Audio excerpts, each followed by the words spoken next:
The prevailing narrative in much of Europe holds that it's present strategic. Anxiety began in 2016. The election of Donald Trump marked a rupture in the Transatlantic alliance, transforming a stable security order into unpredictability. NATO was described as obsolete. Allies were pressed publicly on defense spending. The language of solidarity gave way to transactions. For many European policymakers, this moment appeared sudden and destabilizing. Yet structural realities in geopolitics rarely shift overnight. The argument that Europe's dilemma began with Trump assumes the transatlantic system was previously balanced. A closer examination suggests otherwise. Europe's predicament did not emerge from a personality in Washington. It emerged from a design established in 1945. At the end of the Second World War, the United States faced a strategic calculation. Western Europe was devastated, exhausted, and vulnerable to Soviet expansion. The United States intervened out of strategic necessity. The Marshall Plan restored economic capacity. Bretton Woods integrated Europe into a dollar-centered financial architecture. Most critically, NATO institutionalized American military protection over the continent. This arrangement was not temporary. It was structural. United States stationed troops, committed nuclear deterrence, assumed the primary burden of containing the Soviet Union. Europe, in return, stabilized politically and integrated economically. The ECSC evolved into the EEC and then the EU. Integration flourished under American power. The key trade-off was clear. Washington provided security. Europe focused on reconstruction and welfare expansion. Defense spending remained secondary because the existential threat was managed externally. This was not negligence. It was rational behavior within a system designed to produce precisely that outcome. However, structural dependencies carry long-term consequences. By the 1970s and 1980s, Western Europe had regained significant economic strength. Germany became an export powerhouse. France preserved strategic autonomy. Britain maintained global financial relevance, yet the military asymmetry remained. The United States continued to finance and organize the core of NATO's capabilities. When the Soviet Union collapsed in 1991, the organizing principle of the alliance disappeared. The existential threat that justified American military predominance in Europe was gone. Yet the structure itself endured. NATO expanded eastward.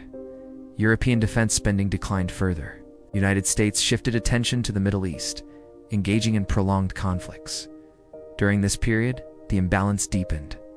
The European Union's economy grew to rival that of the United States and eventually exceeded that of China in aggregate size. Yet Europe did not convert economic mass into military capability. Fragmented procurement systems, political reluctance, and differing threat perceptions prevented strategic consolidation. This divergence preceded Trump by decades. American administrations prior to 2016 repeatedly urged European allies to increase defense contributions. The 2% GDP benchmark was agreed upon long before Trump. Even President Barack Obama publicly warned European leaders about free riders benefiting from American security guarantees. What changed in 2016 was not the underlying imbalance. What changed was the tone with which Washington addressed it. Trump articulated frustrations that had been building across multiple administrations. He framed the alliance not as a moral obligation, but as a strategic arrangement requiring reciprocity. The rhetoric was sharper. The message, however, was not new. From a structural perspective, Europe's vulnerability lies in the persistence of Cold War architecture after the Cold War ended. The continent developed institutions optimized for economic integration, regulatory coordination, and social welfare expansion. It did not develop unified military command authority or independent strategic depth. American power remained the central pillar of deterrence. This arrangement was sustainable as long as American grand strategy prioritized Europe as its primary theater. But geopolitics does not remain static. As the United States confronted new strategic challenges, particularly the rise of China, the relative centrality of Europe declined. The alliance did not collapse. Rather, its hierarchy became more visible. Thus, to attribute Europe's present dilemma solely to Trump is to misidentify the origin of the strain. The imbalance was embedded in the system from its inception. For 70 years, Europe optimized for prosperity under external protection. That choice produced stability and growth. It also produced dependency. Trump did not create Europe's strategic predicament. He exposed it in explicit terms. The discomfort that followed was not the result of sudden betrayal, but of a long-standing asymmetry becoming politically undeniable. Europe's dilemma, therefore, must be understood not as a reaction to one presidency, but as the delayed consequence of structural design. Rupture appears sudden only because the underlying tensions were long ignored. If the foundations of Europe's dilemma were laid during the Cold War, the divergence became unmistakable in the 21st century. The international system that had sustained transatlantic cohesion began to transform. Power shifted geographically. Threat perceptions evolved. Domestic political priorities on both sides of the Atlantic hardened. The alliance did not fracture overnight. It drifted under pressure. For the United States, the defining geopolitical development of the century was the rise of China. Beijing became a systemic competitor. With global economic reach and growing military capacity, American planners identified the Indo-Pacific as the primary theater of competition. Naval deployments, technological rivalry, supply chain security, and alliance building in Asia began to dominate Washington's attention. In this context, Europe's relative importance diminished. It ceased to be the central axis of American grand strategy. During the Cold War, Europe was the decisive front. In the multipolar environment, power calculations shifted eastward. At the same time, the United States experienced domestic fatigue with extended overseas commitments. Wars imposed significant financial and human costs. Public opinion grew skeptical of indefinite military engagements abroad. Economic dislocation intensified debates over globalization and burden sharing. Across party lines, policymakers questioned whether wealthy allies should continue relying disproportionately on American defense expenditures. These pressures predated Trump. The pivot to Asia was articulated during Obama's administration. NATO debates were ongoing before 2016. Trump's presidency did not invent American retrenchment, accelerated and publicized sentiments already present within the political system. Europe, meanwhile, faced its own constraints. The European Union had expanded geographically and institutionally, but not strategically. Decision-making authority remained fragmented among sovereign states. Defense procurement was inefficient and duplicated across national lines. Efforts to develop a unified European defense identity advanced slowly, often hindered by divergent threat perceptions between Eastern and Western members. Demographics further complicated matters. Aging populations increased fiscal pressure on welfare systems, limiting political appetite for sustained defense investment. Economic crisis, particularly the Eurozone sovereign debt crisis, redirected attention toward internal stabilization.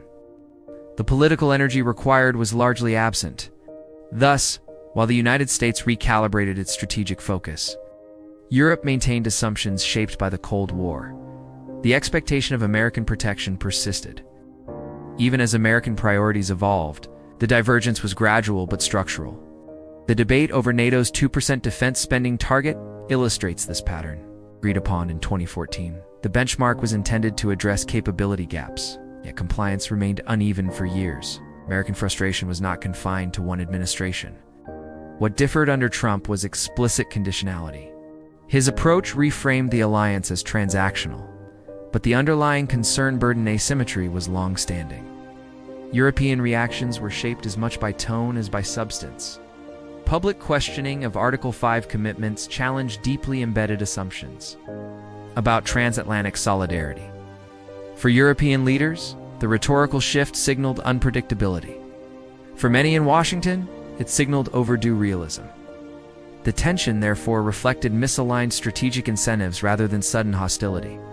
The United States sought flexibility to confront global competitors. Europe sought continuity in a system that had delivered decades of stability. Each side interpreted the other's posture as destabilizing. Yet both were responding to structural pressures within their own political and economic systems. This divergence was further amplified by differences in strategic culture. The United States retained global expeditionary capacity and forward deployment. Europe, with notable national exceptions, developed a postmodern security outlook, emphasizing regulation, diplomacy, and economic integration. Hard power remained necessary, but but politically sensitive. When Russia annexed Crimea in 2014 and later escalated military operations in Ukraine, Europe confronted the return of conventional war to the continent. Even then, American military capabilities proved indispensable to NATO's response. The structural dependency became visible once more. Trump's rhetoric did not create this dependency, nor did it produce the divergence in priorities. Rather, his presidency illuminated the gap between European expectations and American recalibration. The discomfort stemmed from recognition that the strategic environment had changed, while institutional adaptation lagged behind. By the time Trump entered office, the transatlantic relationship had already entered a phase of renegotiation. The United States was reassessing its global commitments. Europe had not fully internalized the implications of that reassessment. The friction that followed was therefore not an anomaly, but a manifestation of evolving geopolitical realities. Understanding this divergence requires moving beyond personalities. Structural shifts in power distribution, domestic political pressures, and strategic geography reshaped the alliance. Before 2016, Trump functioned as a catalyst, not as the architect. The trajectory of divergence was already underway. Europe's dilemma in the 21st century, then, cannot be reduced to rhetorical disputes or electoral cycles.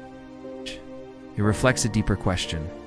How does a continent built on economic integration respond when the external guarantor of its security reorders its global priorities? If Europe's predicament is structural rather than personal, the question shifts from blame to strategy. The issue is not whether one American president disrupted the alliance, but whether Europe can redefine its role. Europe today possesses immense economic weight. The EU represents one of the largest markets globally. It boasts advanced technological capacity, industrial depth, and significant financial influence. Its economic scale rivals the United States and exceeds most global competitors. Yet, economic magnitude does not automatically translate into strategic autonomy. Military power remains unevenly distributed. European states maintain capable armed forces individually, but integration is limited.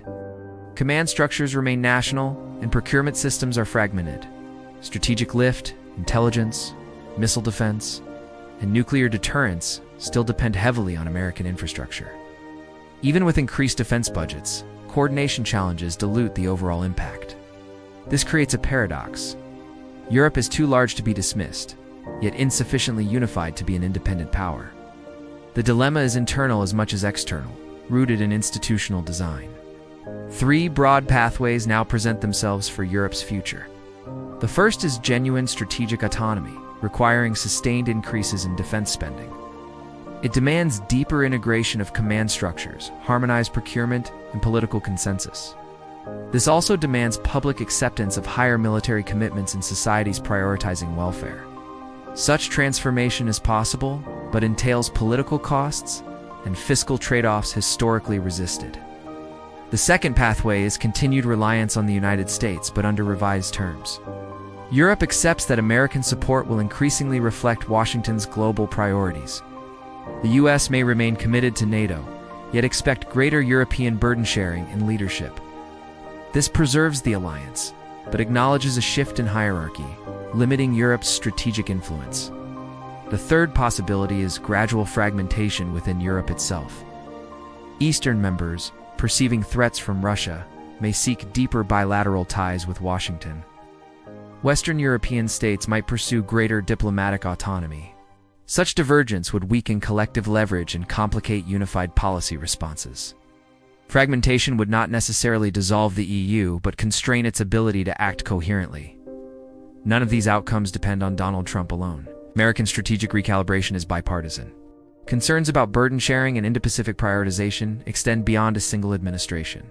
Structural pressures within the U.S. fiscal constraints, domestic divisions, and China competition shape policy. From Washington's perspective, the central calculation is allocation of finite resources. The U.S. faces simultaneous commitments in Europe, the Middle East, and Asia. Its industrial base, defense production, and political capital are not unlimited. A rational reassessment of priorities is therefore inevitable. Europe's expectation of indefinite American predominance must be weighed against these constraints. Reframing responsibility does not absolve American leaders of agency. Policy choices matter. Diplomatic tone matters. But structural forces constrain individual discretion. Europe's dilemma stems from decades of strategic choices that privileged economic integration. Those choices delivered prosperity and stability, but also entrenched dependency. The transformation underway in the transatlantic relationship should not be interpreted as collapse. Alliances evolve. The post-1945 order was constructed under specific geopolitical conditions. Those conditions no longer exist in the same form. Adaptation, not nostalgia, is required. For Europe, the strategic choice is clear but difficult. It must decide whether to convert economic power into cohesive military capability, accept a recalibrated alliance, or risk internal divergence. Each option carries costs. What is no longer sustainable is the assumption of previous equilibrium. The argument that Trump alone is responsible simplifies a far more complex reality. He articulated an American reassessment already in motion. Europe now confronts the consequences of structural design and strategic complacency. The future of the transatlantic relationship will be determined less by personalities than by capacity and will. In geopolitics, power arrangements endure only when aligned with material realities. Europe's dilemma is not about a single presidency. It is about mastering strategic responsibility. Can a continent that mastered economic integration now master strategic responsibility in a changing world? As this analysis shows, Europe's dilemma is not the product of one presidency, but the result of decades of strategic design and shifting global power realities.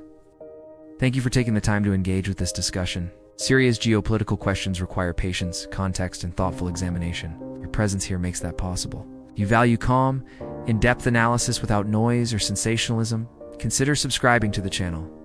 It helps this work continue and ensures you don't miss future briefings on global power, strategy, and international affairs. And before you leave, share your perspective in the comments. Where are you watching from, and how do you see the future of the Transatlantic Alliance? Until the next analysis, thank you for watching.